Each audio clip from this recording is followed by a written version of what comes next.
Welcome back to another episode of Grizzly True Crime. My name is Gisela K, and today I'm going to give you my thoughts on the Peacock original documentary called The Murder of Gabby Petito, Truth, Lies, and Social Media. Let's get started.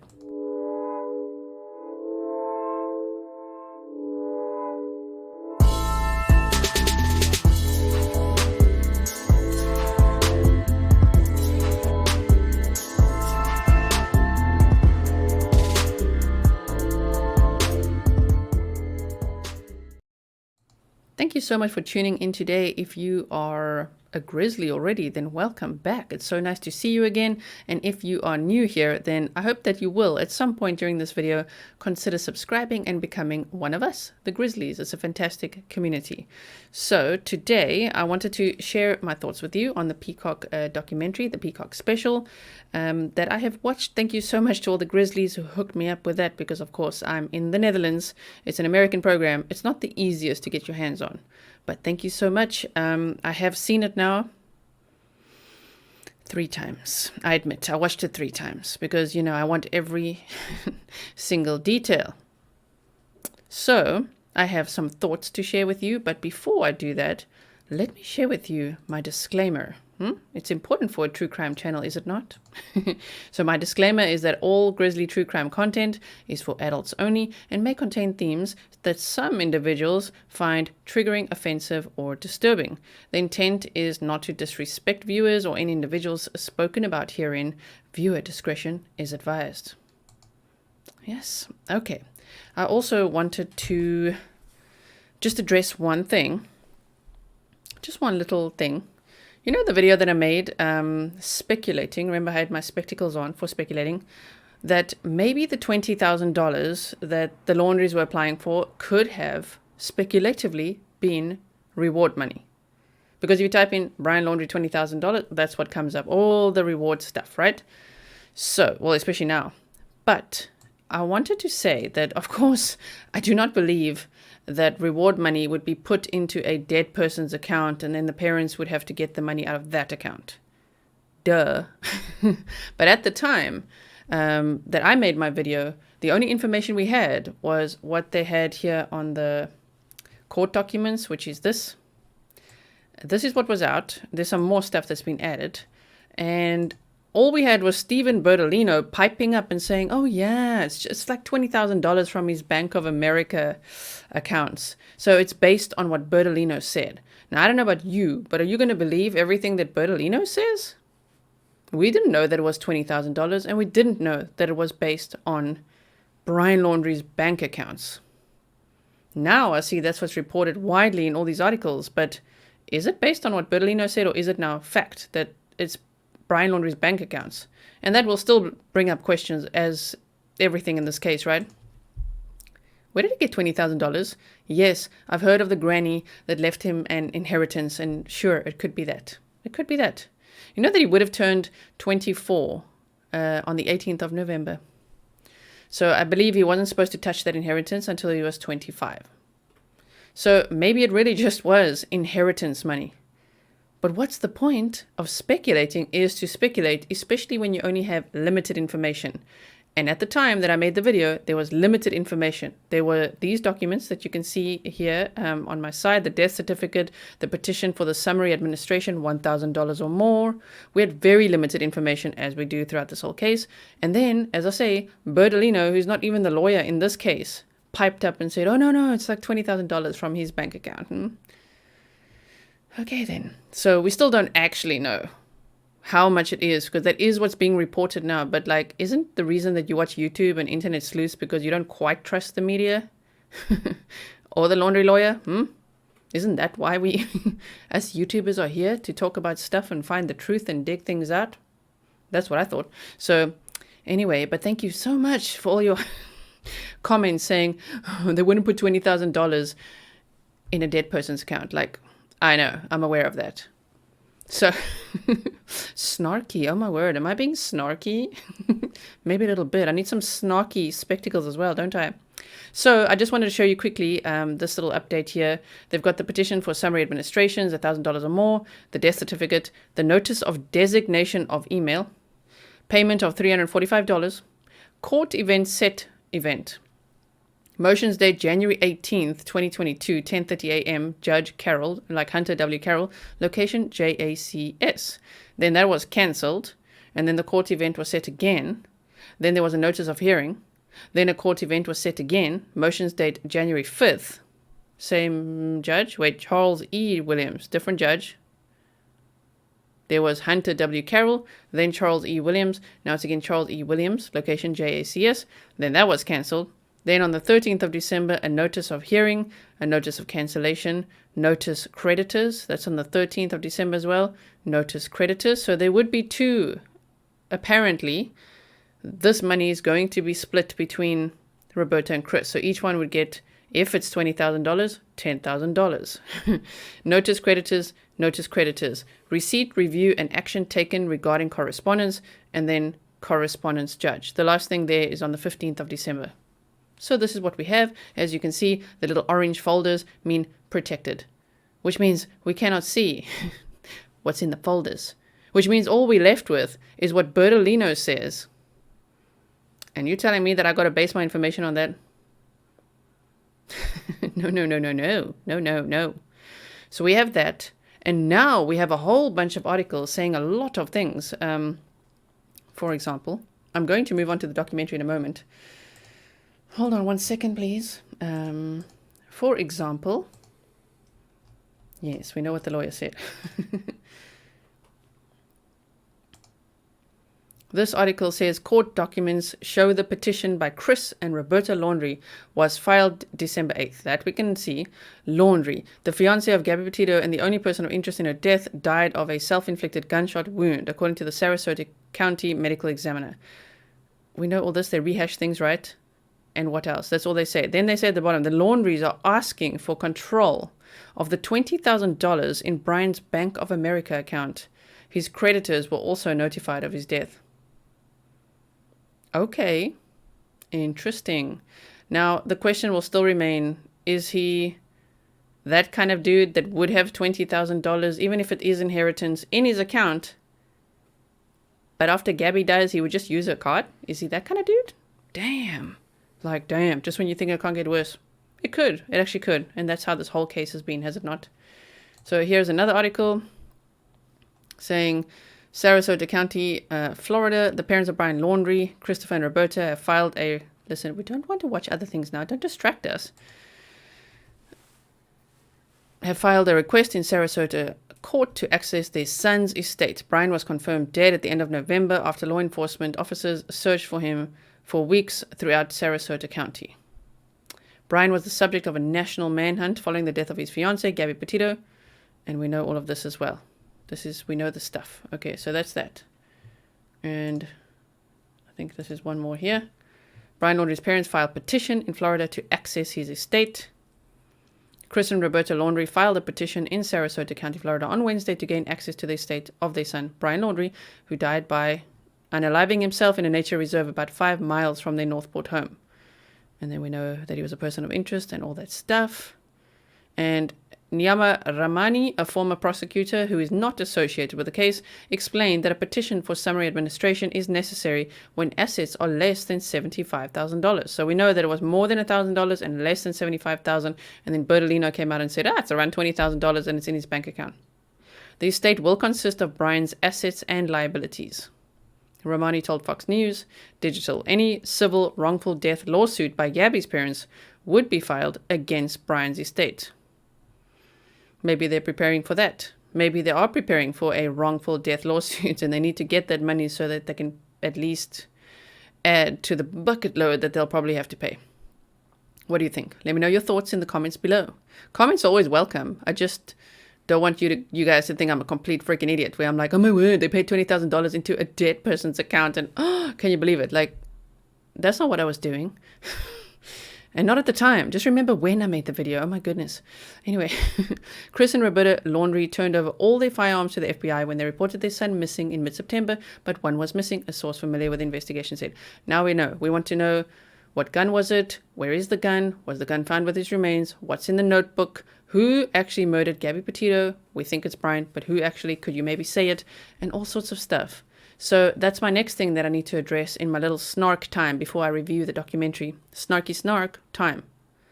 For those of you who comment on every single video that I make on this topic, and every other channel who makes more videos on this topic in this case, let it go. The 2 people are dead now. It's over. Like, could you let it go? Could you maybe stop clicking on the videos? Because clearly it's not your thing. But there's some of us out there who don't have closure. We don't have the answers because there's still so much mystery. For example, in the documentary, Gabby's mom addressed the fact that the van's door, when she saw it, she saw the door closing. And she felt that that was Gabby. Now, it made me think, you know what? We still don't actually know. We don't know the facts. We might never know those facts. But who was it?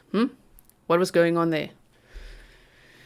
There's still so much. I think it could be Brian because Red, White, and Bethune said it was a Friday around 6 to 6:30 where they saw the van. But the husband of Kyle, right, of Red, White, and Bethune said, yeah, something about a Saturday night. So if it was Friday, it would be Gabby in the van, I would assume.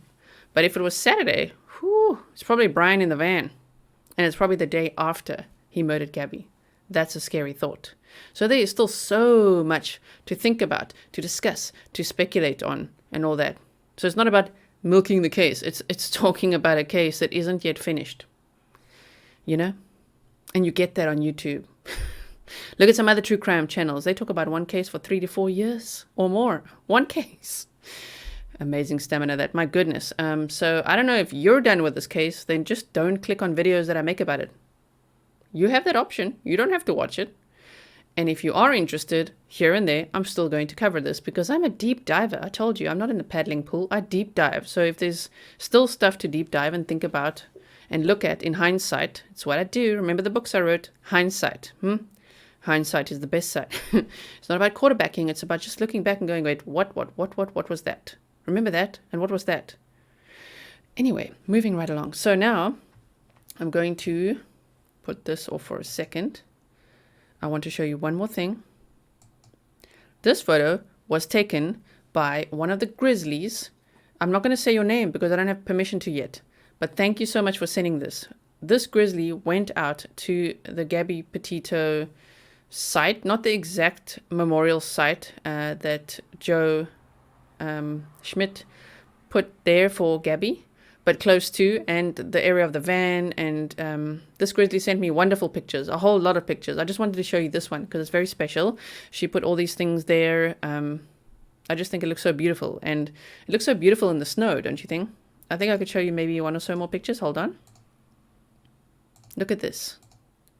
Isn't that so pretty? My word, it's so... And my thought is that Brian was waiting for this type of snow.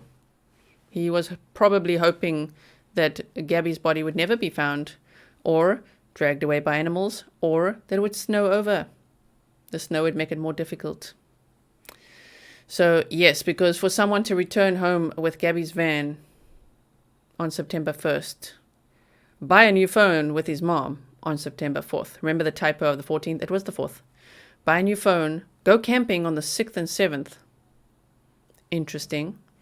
And there's the other speculation. I speculated that what if Brian actually died on the 8th, which is what was reported on Find a Grave, right? Yes, I'm going to get to the documentary. We've got a 13-minute intro here. Okay, so some of you said, no, Bertolino said that Brian left on the 13th. And the parents said, do you trust Bertolino and the parents? Really? You're going to say that actually I would rather trust Find a Grave, honestly. At this point, I'd be like, oh, they said September 8th. So he went camping, went out to the reserve, and shot himself. That seems like a more plausible outcome to me. And that would be before she was reported missing officially. However, if that's not the case, yes, where was he then? Where was he after camping? Because no one else saw him after camping. You know, the mowing of the lawn and the walking in the neighborhood with his mom and dad? That was before camping. So what happened after camping? Who saw him? Where was he? Did the neighbors see him? Except for, I know you're going to bring it up, the 17th. You're going to say those neighbors saw him running out of the house on the 17th. Allegedly. They saw someone who looked like him running out of the house on the 17th. And sure, that could be him. That's the point of hypothesizing and speculating. Moving right along. Now, so I've shown you that. Okay. Now I'll put myself like this. Okay, I'm not angry, don't worry. I might seem a bit snarky tonight, a bit angry, but I'm not. So, what did I think of the Peacock documentary? I thought it was pretty good, but I must say, I was very proud of a lot of YouTubers who put together some phenomenal documentary type videos, who put out wonderful timelines, and I think they're a threat to these documentary companies, if you know what I'm saying. Yeah, I think a lot of YouTubers did an excellent job. Also, shout out to Pascal from the Pascal Show, who was featured on the documentary. That was cool to see. That was like one of our own, you know what I mean? I know there were a few TikTokers and YouTubers featured there, but yeah, Pascal is, I don't know, I just feel like he's one of our own. He's one of us. Is he a grizzly? He might be. I talk to him on Instagram sometimes, so maybe. But I was very proud to see that. So I've written some notes if you wonder why I'm looking down. I've got notes. So I learned that Gabby's parents separated when she was 1 year old, and that Joe met Gabby when she was between the age of 2 and 3, he said, and she was just so cute. She had pigtails and she was so bubbly and lively, and he just thought, whoa, like her and her mom are so beautiful. And, you know, he wanted to be her dad. He wanted to be a family with, his new wife and Gabby, and it just sounded wonderful. And then I also learned that Gabby's mom expanded a little bit of what we knew about Gabby in high school.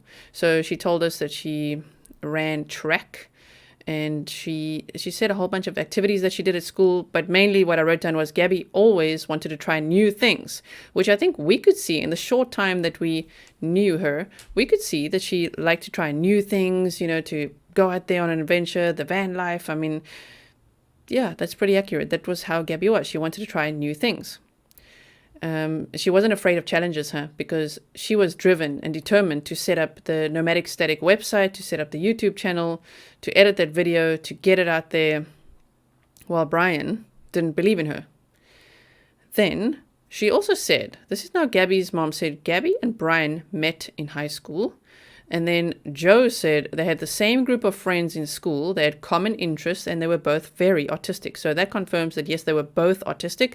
There was a time in the case that we were looking at Brian's art and Gabby's art and wondering, you know, are they both autistic, or is it just one? Is he sort of mimicking her, or, you know, do they both actually authentically love art? And the parents confirmed they love art. They both were very artistic. They started dating after the first road trip. Now that was interesting to me because remember when the high school peers of Gabby and Brian, there's articles about them, we covered that, where they said they were dating in high school already. They were not high school sweethearts. I wouldn't describe them like that, but they said they were dating in high school, and that they had very high highs and very low lows, that the relationship was always very up or very down. Like when it was up, it was amazing, and when it was down, it was like, oh man, look at, like, this is dramatic, this is so much drama. So when the parents say they started dating after their first road trip, I find that interesting. Of course her parents know her well, but based on me telling my parents a lot of times, this is a very good friend, it's a very good friend, but meanwhile it's like boyfriend. I feel like it could have been a case like that. Maybe they're like, weren't allowed to date in school. Maybe they're like, no, you're too young to actually be officially dating. You know what I mean?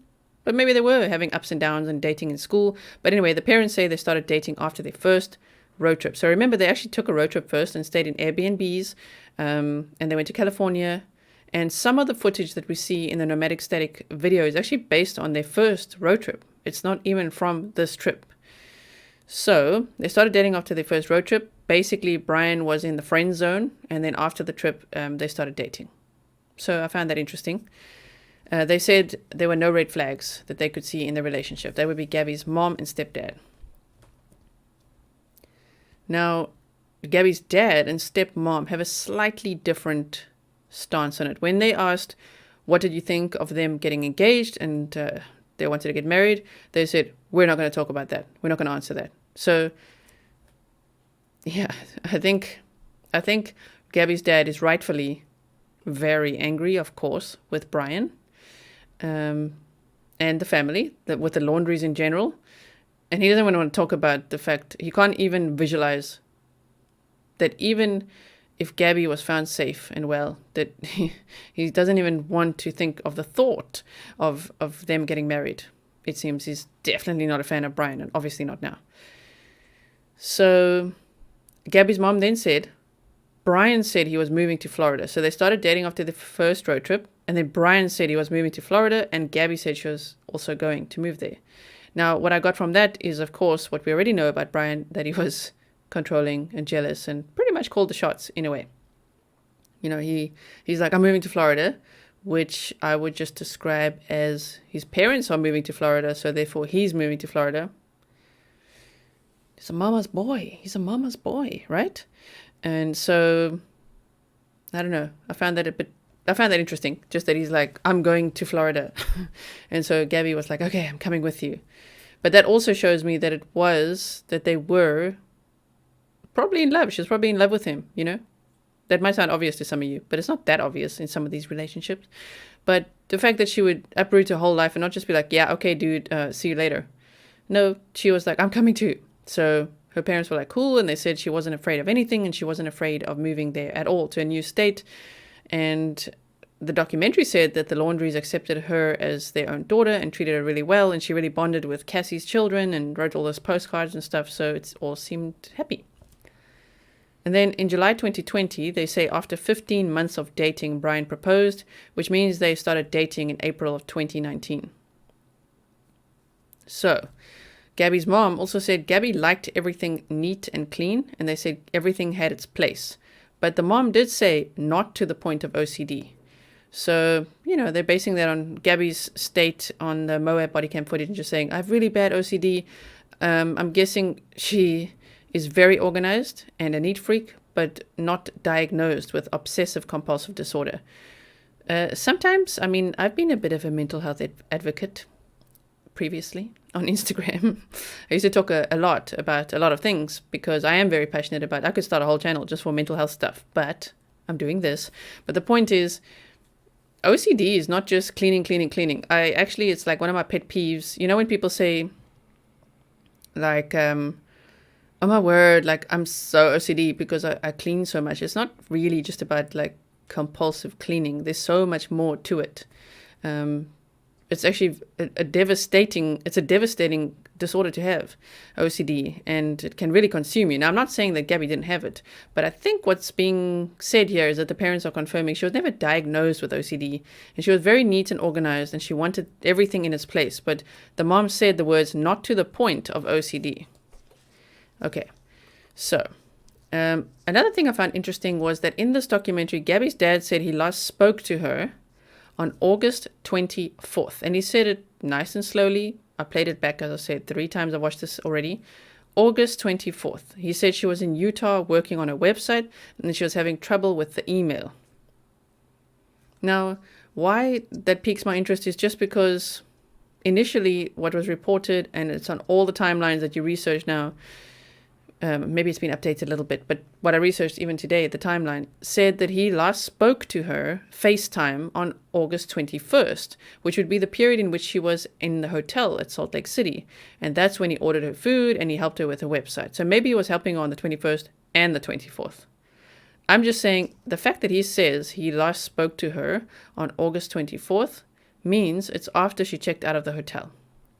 And even then, they must have stopped somewhere on August 24th to get the Wi-Fi for her to be working on her website and possibly having trouble then with her email, which he helped her with. So that was August 24th, and her mom last spoke to her on August 25th. Then Gabby's mom said the message she got on August 30th was, I have no service. I'm in Yosemite. So that's there's a few more words than what we reported before, right? That was all in the articles and everything. I have no service. I'm in Yosemite. It's much more personal. And yes, assuming that Brian wrote those messages, that's scary to write, I have no service. I'm in Yosemite, like literally speaking on Gabby's behalf. Before, the way that it was reported was almost like, no service in Yosemite. Remember that? Like, can you call Stan? I just keep getting his texts and voicemails, and no service in Yosemite. But it sounds a bit different when it's I have no service. I'm in Yosemite. Okay, but if you have no service, then how are you sending this text? Excuse me now? You're sending a text though, right? I have no service. I'm in Yosemite. And they said then, that was August 30th, they realized, wait a minute, that's a bit odd. But they only realized a little bit later. They don't say the exact time. But that was on August 30th. And then only after not hearing from Gabby and not seeing her posting for quite some time on Instagram, they were like, something's off. And then they thought about it and were like, but Yosemite's so far away. They're not in Yosemite. They were going to Yellowstone National Park. So the way that I've seen some other channels report that Gabby's parents were already texting the Laundries before Brian got home. But that's not quite what I gathered, and you are allowed to disagree with me. From what I gathered from watching this documentary, they said on August 30th, they got the text and they were like, And then Gabby's mom said she texted every day. She texted Gabby's phone every day for a number of days, hoping to at some point get an answer. And then when she didn't get an answer she didn't say how many days, but a number of days, then she texted the Laundries and Brian's phone, which to me would mean that's after he gets home. That's within that first week of September, I would assume. So she texted Brian's phone and she texted Roberta and Chris's phone and said, I haven't heard from the kids. Like, have you? No one answered her. They got absolutely no response. She then called Joe, Gabby's dad, and so Joe Petito, she called Gabby's dad and said, I haven't heard from her. I don't know what's going on. And then he started getting worried. So he started calling the Laundries. That's what he says. And he got no response. And he's, of course, again, rightfully so, very resentful of that. Like, they didn't have any response to their calls, to their texts or anything. And that really made them worried. So then on September 11th, Gabby's mom says she officially walked into a police precinct and said, my daughter is missing. And it seems like it was that night, correct me if I'm wrong, but she said shortly after that, the police told her, well, we've located Gabby's van and it's in Florida. And Brian's there without her. And Gabby's mom says she knew that Gabby was gone then. She could just feel. It's like mother's instinct. She just knew Gabby was gone then. But she pulled herself together because she knew that she had to fill in the missing persons report, get the flyers out, and basically a major coping mechanism kicked in because she needed to get the information out about her daughter so that her daughter could be found. It can't just be left like that as a mystery, right? So she launched the Facebook page and shared, please help find my daughter and all the information about her. And then she said by the next morning when she looked, there were like hundreds of thousands of shares already. So that's interesting. The people were like already sharing it and catching on to it and everything. It was big at that point already. So yeah, and then I just read Gabby's mom knew that Gabby was gone when she learned that her van was in Florida. She also said, where did I write this other one? Hold on. Oh yeah. She said that the thing that she cherishes the most now is the big hug that they had in the driveway the day that Gabby was leaving for the trip. And she just hugged her tight and for a little longer than usual. And she was basically just going to miss her. And she said, like, you're going to have so much fun. And like, basically congratulations on your adventure. I hope you have the time of your life. And she just said she will forever remember that hug and cherish that hug. So, yes, that is my review of The Murder of Gabby Petito, Truth, Lies, and Social Media, a Peacock original. I thought it was pretty good. Yeah, pretty good. But as I say, YouTubers have done a brilliant job on this case. So that is what I have for now over there. I also have some more notes here. Hold on. I wanted to share that, as I told you, I'm going to make another transfer of the funds raised for the Gabby Petito Foundation. And so far, Grizzlies, you have raised $527 up to today, which is December 19th. So you got 5 more days to buy all the Let It Be stuff. Whatever you buy, anything that's raised from that range will be donated to the Gabby Petito Foundation on, I should probably say on Christmas morning, because I am 6 hours or 9 hours ahead of most of you in America, depending if you're on the East Coast or West Coast. So I will do the transfer on Christmas Day. But you have until end of day, 24th of December, to buy as much Gabby Petito stuff. It's the Let It Be range so that we can raise money for the foundation. So it's $527 at this point. And then I'm also doing another fundraising campaign, and it's an awareness campaign for Daniel Robinson. And it's a range called Grizzlies Love Daniel Robinson. And so far you have raised $233.84. So if you could please go and pick yourself, even if it's a mug, you get, I don't know, we're back in lockdown, so a face mask. There's ones even for winter, which is like a whole, I don't know what you call that, like a neck cover with a mask and everything. Grizzlies Love Daniel Robinson. And on the back of that merch, if you buy a sweater, a hoodie, a shirt, something, it says, please help find Daniel.com. That is to raise awareness. So if you're walking around, if you buy it, please do walk around with it. Even if it's your mug, okay, you walk around with that mug. You take that backpack out, because I want as many people as possible to see that website and to wonder, what is that? And then to go onto the website and hopefully sign the petition and donate to the GoFundMe. We'll have David Robinson on soon again. He's making his way home now to South Carolina to spend some time with his extended family. That must be hard, because I know how determined and courageous he is, and I'm sure he wants to search non-stop for his son. I would also want to, so it must be really hard to go home for Christmas, but he misses home so much. He hasn't been home in almost 6 months. It's over 5 months now. So his dog, a Yorkie, so cute, has already flown home, and he's going home soon as well. So he'll be spending the holiday time over Christmas time with his extended family. And before that, though, I think he'll be back on the show. Now, for today, if you use code SUPER10, okay, SUPER 10, you will get 10% off all the merch. And I have another discount code for you guys until December 24th. If you use the code Grizzly10, so even members, please use the code Grizzly10 for this upcoming week until December 24th to get 10% off any order that you make, even for these ranges.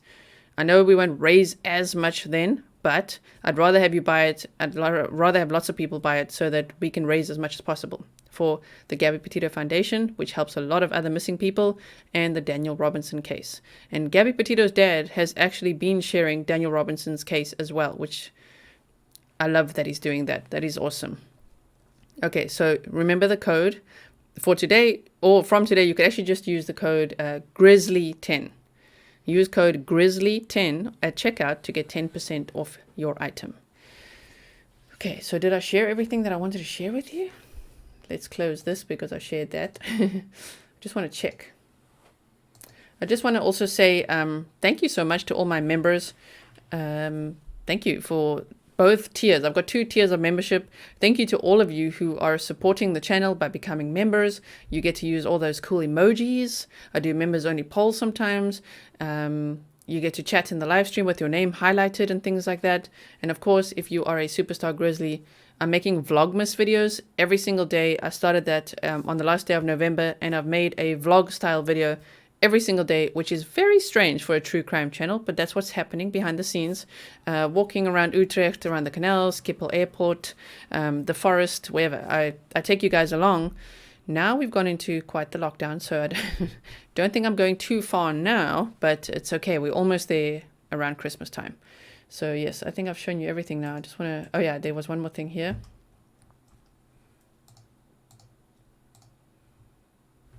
All right, let me show you this, just so you can see.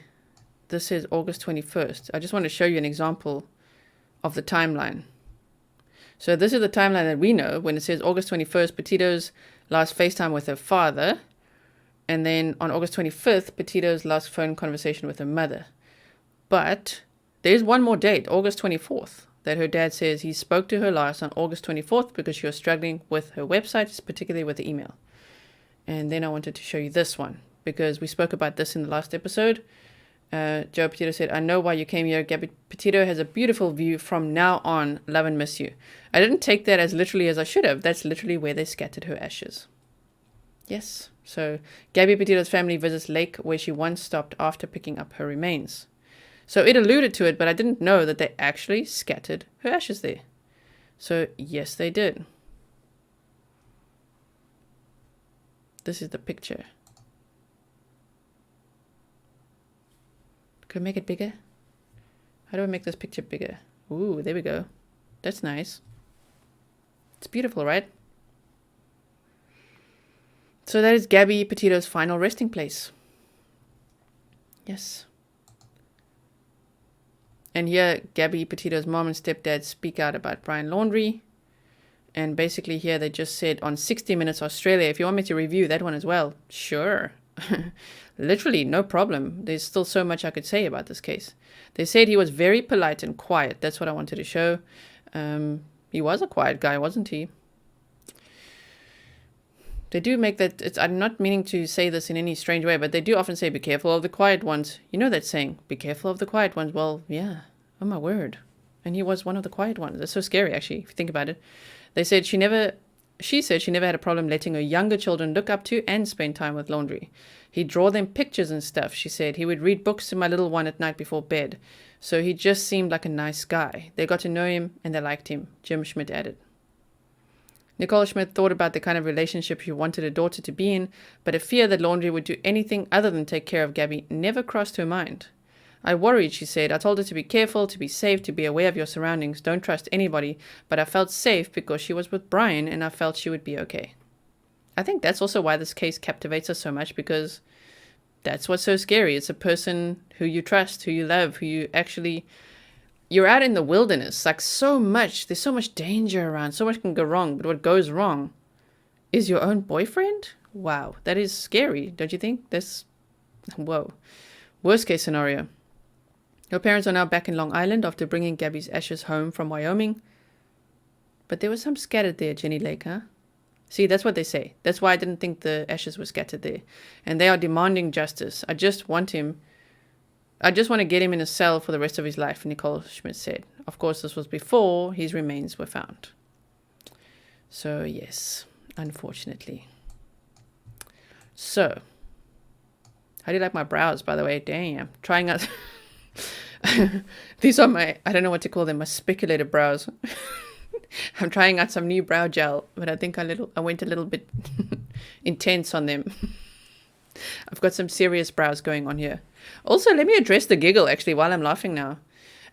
Yes, true crime is very grim and morbid and everything else. And I would never, ever laugh at victims. I laugh where appropriate. I'm laughing at my own eyebrows right now. Do you get it? So it is a very unrealistic expectation for people to think that I should do a true crime episode with no smiling and no laughing whatsoever.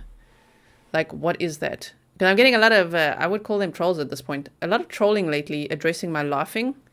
But one, I have a lot of anxiety. I laugh when I'm nervous. So if you see me collab with other channels, you see a lot of giggling in between sentences. It's because I'm freaking nervous. 2, I laugh when appropriate. So when we talked about the shopping cart killer, and then we went to trolley boy or shopping cart boy or cart boy or whatever we called him, we came up with a bunch of names. I giggled. To me, that's appropriate. I don't want to make him sound cool. But I would never laugh at the victims, and I'm not laughing at the case. Do you get that? If you don't get that, this might not be the channel for you. I'm a human being after all. I am not a clone. I'm not a robot. Actually, if you want a channel with no emotion whatsoever, just to report true crime with a stone, there's not even a face on this channel, just watch CN News. It's a literal robot that reads you all the true crime updates you could want. Go check that out. I'm obviously not for you then. Over here, it's a colorful place, full of personality. Huh? Full of personalities. And I really enjoy what I do, and I'm so thankful to be here, and I am very respectful. I don't ever, ever mean any disrespect to victims. It's obvious. I thought that would be obvious, but at this point, it's not that obvious to some people. So anyway, yes, so I'm laughing at my own eyebrows right now, and I'm allowed to, and you're allowed to laugh at them too right now. Go ahead. Take a good look. Have a laugh. Thank you so much for watching. This was a little bit of a snarky episode, but I really enjoyed making it for you. I enjoyed watching this documentary and seeing what is this all about, because I felt like a bit of FOMO at first when it came out. I'm like, oh my word, it's only in America. I had the VPN and everything, and I just couldn't get it sorted. But like, I watched it. I'm glad I did. Let me know if you've watched any other documentaries that you think would be good to report on. I watched the 60 Minutes Australia one. I watched the Dr. Phil episodes. Do not show Dr. Phil clips on your channel, though. If you have a channel, do not show even 5 seconds of Dr. Phil on your channel, because that video will be immediately demonetized and just like flagged. It's just a thing with Dr. Phil. Don't mess with these videos ever, okay? I like him. I'm just saying, don't show his videos. Learn from me. Okay, so I will see you in the next one. Happy holidays to everyone. I think some of you are going away on holiday now. I don't know. But this is sort of like a slower time of year.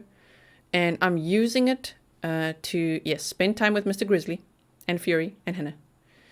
To deep dive. I am so deep in some cases, like the Delphi case. I can't even tell you.